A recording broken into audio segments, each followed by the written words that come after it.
Hi, I'm Sante Getty, and today I'm joined with Tim Opsidnik, who founded a company that is at the forefront of addressing issues involved in security and the discovery of electronically stored information.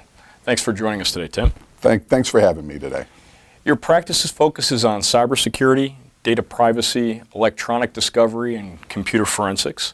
Our members have increasingly identified cybersecurity as an emerging issue, and the use of technology to conduct business efficiently is practically unavoidable.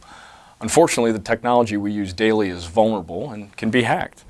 What can the business community do to encourage more businesses to properly protect their business ventures, their workforce, and those they do businesses with, Tim? Well, look, it's a tough time out there right now. The technology is progressing much faster than the security controls are evolving. That's much in response to the demands of the consumers and others who want these technologies.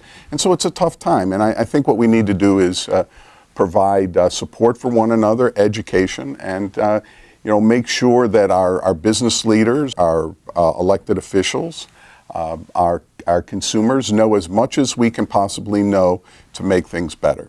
And that's a big part, obviously, of the Greater Cleveland Partnership and the connectivity and education, not just of our members, but of elected officials, which I think is a good segue into the fact that just in October was Cybersecurity Awareness Month, right?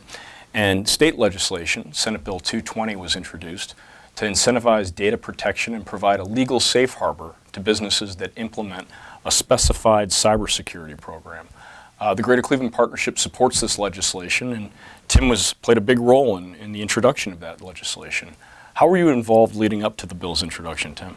Yeah, sure. The Attorney General, Mike DeWine, started a cybersecurity advisory board, and I was a member of that advisory board, and it had various subcommittees that dealt with certain things, such as education, and one of those subcommittees was on legislation. And we just had a meeting last week to talk about other measures beyond this.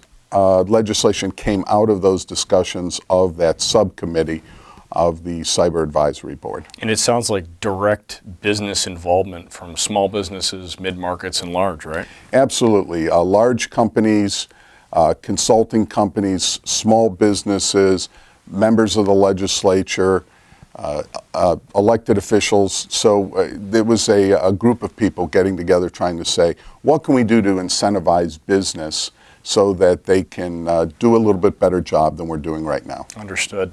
Passage of this common sense legislation is certainly a worthy goal, and thanks to you, Tim, for the role that you played in this initiative.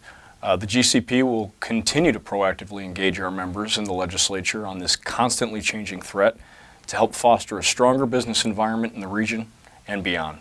Thanks for being with us today, Tim. Thanks for having me.